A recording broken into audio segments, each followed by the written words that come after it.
Welcome to Biology पाठशाला।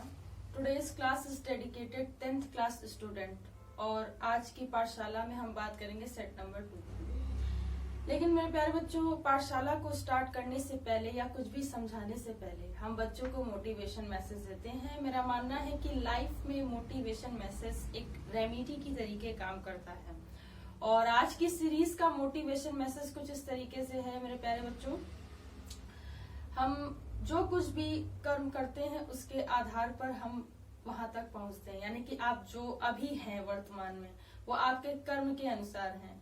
इसलिए दिन प्रतिदिन प्रयास करना बहुत जरूरी होता है। इसलिए हमेशा प्रयास करते रहिए और आगे बढ़ते रहिए। अगर हम आज की पाठशाला की बात करें तो आज की पाठशाला का टॉपिक है Agarwal set series set number 2 section C for 10th class student.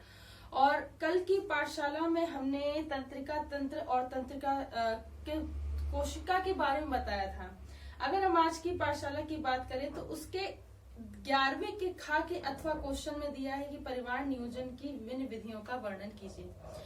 हालांकि ये जो टॉपिक है इसे बहुत जगह लिखा हुआ है, कुछ से समझना चाहिए, लेकिन कुछ हिंट बेसिस पे हम आपको इसको बता सकते हैं।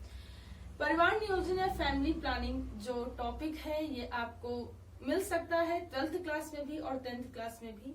और इसमें बहुत सारे गवर्नमेंट के द्वारा ऑर्गेनाइजेशन चलाए जाते हैं प्रत्येक वर्ष जागरूकता की दृष्टि से और पॉपुलेशन एक्सपोजर जो इतना ज्यादा हो रहा है उसके लिए भी। सो परिवार नियोजन होता क्या है? देखिए, परिवार के नियोजन की प्लानिंग करना मतलब कि जनरेशन की डेवलपमेंट की प्लानिंग करना परिवार नियोजन होता है। और इसके अंतर्गत बहुत सारे ऑर्गेनाइजेशन जो होते हैं गवर्नमेंट के थ्रू चलाए जाते हैं। ये क्यों चलाए जाते हैं?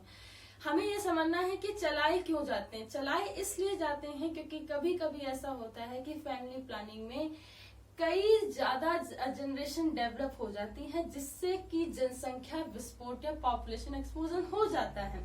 इस पॉपुलेशन को रोकने के लिए जो इतनी ज्यादा नंबर ऑफ इंक्रीजेस हो रही है इसको रोकने के लिए और जागरूकता लोगों में फैलाने के लिए, ठीक, और बहुत सारे ऐसे कारक होते हैं जो इनको नियोजित करने के लिए हम क्या करते हैं, इसको एक ऑर्गेनाइजेशन के थ्रू चलाया जाता है। तो गवर्नमेंट की एक ऑर्गेनाइजेशन होती है कि हम दो हमारे दो, तो उसमें ये बताया जाता है कि कैसे एक कम जनरेशन होगी तो बहुत सारी चीजें हमें फेस नहीं करनी पड़ेगी।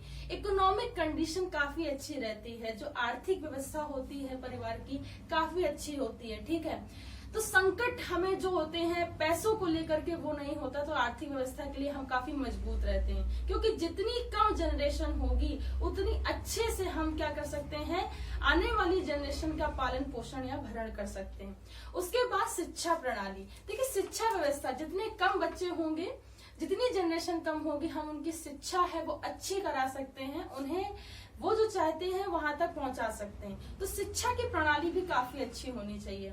और साथ ही साथ जो मेडिसिन हैं, ठीक है, मेडिकल व्यवस्था है या हम ये कहें कि स्वास्थ्य सेवाएं हैं, वो भी काफी अच्छी होती है। जितनी कम जनरेशन होगी उतनी ज्यादा स्वास्थ्य व्यवस्थाएं भी अच्छी होंगी।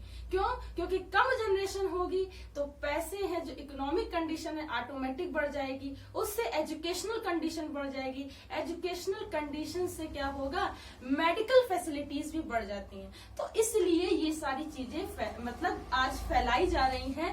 इस तरीके गवर्नमेंट ऑर्गेनाइजेशन फैलाए जा रहे हैं। बहुत सारी सेक्सुअल डिसीजेस भी हो जाती हैं, तो ये भी हमें ध्यान देना होता है। इसकी जागरूकता को फैलाने के लिए भी बहुत सारी चीजें होती हैं।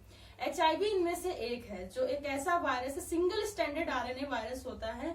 और आपको पता है कि जो भी वायरस होते हैं सिंगल स्टैंडर्ड RNA होते हैं, RNA के फॉर्म में होते हैं, they are more harmful than DNA। So हमें हमेशा ध्यान रखना है। इसलिए आज भी एड्स इतना इफेक्टिव है, इतना प्रभावी है कि वो अभी उसका एक तो अभी कोई वैक्सीनेशन नहीं है, वो कोई ऐसा उसका सोल्यूशन नहीं है, और साथ ही वो स्प्रेडिंग और जो इन्फेक्शियस डिसऑर्डर है उसका वो बहुत ज्यादा होता है।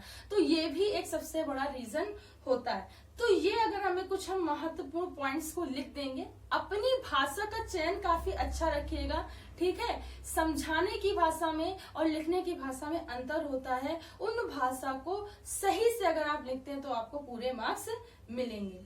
कहता है कि पादप हार्मोन क्या है, किन्हीं 3 पादप हार्मोन के नाम लिखिए तथा उनके कार्यों का वर्णन कीजिए। ये क्वेश्चन नंबर 12 है जिसमें पादप हार्मोन को बताया गया।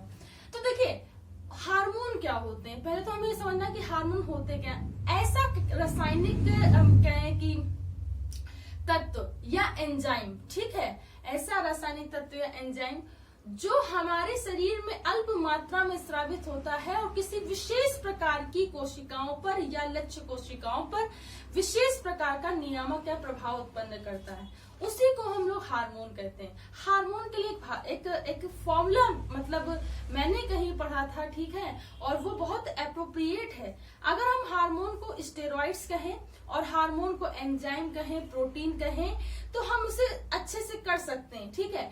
तो हार्मोन को हम स्टेरॉइड्स भी कहते हैं, स्टेरॉइड्स हो गया, ठीक, एंजाइम हो गया, और साथ ही साथ वो प्रोटीन भी होता है। ये सब एक दूसरे के डेरिवेटिव होते हैं। डेरिवेटिव का मतलब होता है व्युत्पन्न होते हैं।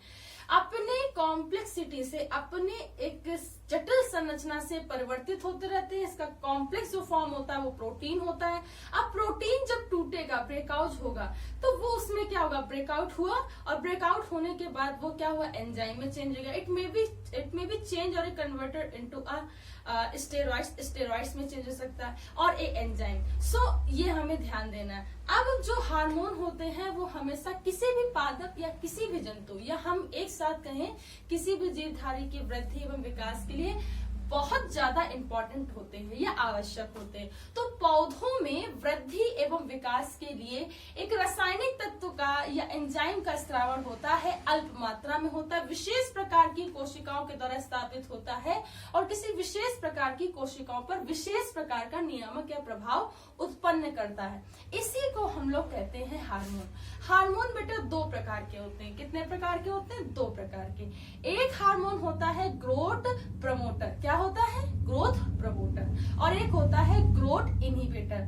ग्रोथ प्रमोटर ऐसे हार्मोन होते हैं जो किसी पौधे में या किसी जीवधारी में वृद्धि को बढ़ाते हैं। ऐसे हार्मोन या ऐसे कारक जो पौधों में वृद्धि तथा विकास को बढ़ाते हैं उसे ग्रोथ हार्मोन कहते हैं, ठीक। या ऐसे हार्मोन जो किसी पौधे की वृद्धि को इनहिबिट करते हैं, रोकते हैं, उन्हें क्या बोलते हैं? ग्रोथ इनहिबिटर या वृद्धि रोधक हार्मोन। पूछा गया है कि 3 पादप हार्मोन के नाम लिखिए। अगर हम वृद्धिवर्धक और वृद्धि रोधक, ठीक, वैसे तो 4 या 5 प्रकार के होते हैं लेकिन 3 पूछे गए। अगर हम वृद्धिवर्धक हार्मोन की बात करें जो किसी भी पौधे में वृद्धि को बढ़ाते हैं उसे बोलते हैं ऑक्सिन, जिब्रेलिन, साइटोकाइनिन। जो ऑक्सिन होता है, ऑक्सिन क्या करता है? पौधे की लंबाई को बढ़ाता है, उसकी चौड़ाई को बढ़ाता है, वृद्धि तथा विकास को प्रेरित करता है। ये जो हार्मोन होते हैं हालांकि प्राकृतिक रूप से पाए जाते हैं लेकिन इनको आर्टिफिशियली भी आज इंडस्ट्रियलाइजेशन करके बनाया जा सकता है। तो आजकल बहुत सारे आर्टिफिशियली IOA आ रहे हैं, ठीक है। तो इंडोल एसिटिक एसिड जो आप जानते होंगे ऑक्सिन का ही एक डेरिवेटिव है, तो उसका अगर हम छिड़काव कर दें तो पौधे की क्या होती है? अचानक मतलब वृद्धि होती है, ठीक है, एक एप्रोप्रिएट वृद्धि होती है। हम जितना चाहे उसे ग्रोथ एंड डेवलपमेंट कर सकते हैं, ठीक। तो ये हमें ध्यान रखना है कि ये जो हार्मोन है पहले तो केमिकली मतलब आर्टिफिशियली एंड केमिकली बनाए जा सकते हैं एंड नेचुरली भी होते हैं। सो बायोलॉजी या बायोटेक्नोलॉजी का इतना इम्पैक्ट है कि अब बहुत सारी चीजें क्या हो रही हैं जो नेचुरली हैं वो हम आर्टिफिशियली बना रहे हैं।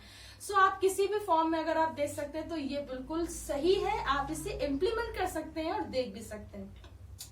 तो ये हो गया ऑक्सिन। अब कहता है जिब्रेलिन। जिब्रेलिन जो होता है वो पौधे की अगर मैं ये कहूं इंटरनोड। अब इंटरनोड क्या होते हैं? आप ये उंगली को देखिए ध्यान से। इस उंगली में जैसे ये मान लीजिए तना है तो आप इसको ध्यान से देखिए। इस उंगली में आपको देखो लाइनिंग्स दिखाई दे रहे होंगे, ये लाइनिंग्स। तो पौधों में भी, पौधे के तने में भी इस तरीके के इंटरनोड्स होते हैं। तो पौधे के जब वो इंटरनोड्स में वृद्धि करते हैं तो पौधा ऊपर की ओर तना बढ़ता है। तो जिब्रेलिन जो होता है पौधे की तने की लंबाई को, चौड़ाई को बढ़ाता है, ग्रोथ को बढ़ाता है, उसे विकसित करता है। तो ये सबसे बड़ी बात होती है। आपसे प्रश्न भी पूछा जाता है 10th क्लास में कि पौधे की इंटरनोड की वृद्धि करने वाला हार्मोन कौन सा होता है? तो वो हार्मोन क्या होता है?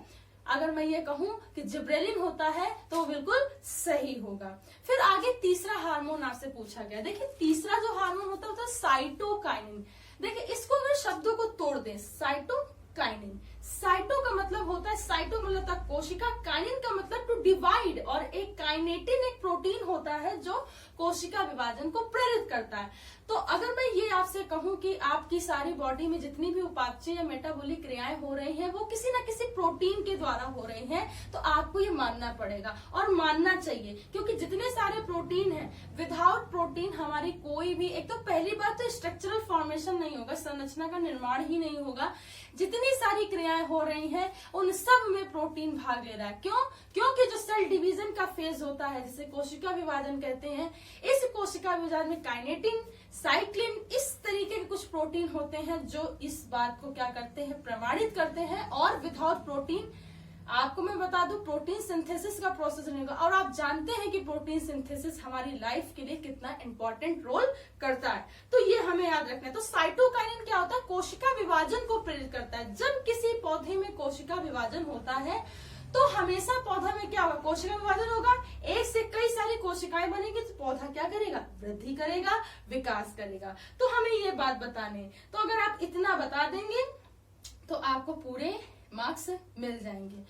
सो आई होप कि आज की पाठशाला आपको समझ में आई हो। अगर आज की पाठशाला आपको समझ में आई हो तो इसे ज्यादा से ज्यादा लोगों तक शेयर कीजिए, सब्सक्राइब कीजिए और लाइक कीजिए। बायोलॉजी पाठशाला का बेल आइकन, उस घंटे के बटन को दबाए रखिए ताकि आने वाली लेटेस्ट अपडेट आप तक पहुंच सके। So thanks to all student to watch my Pathshala. Thanks again, keep watching.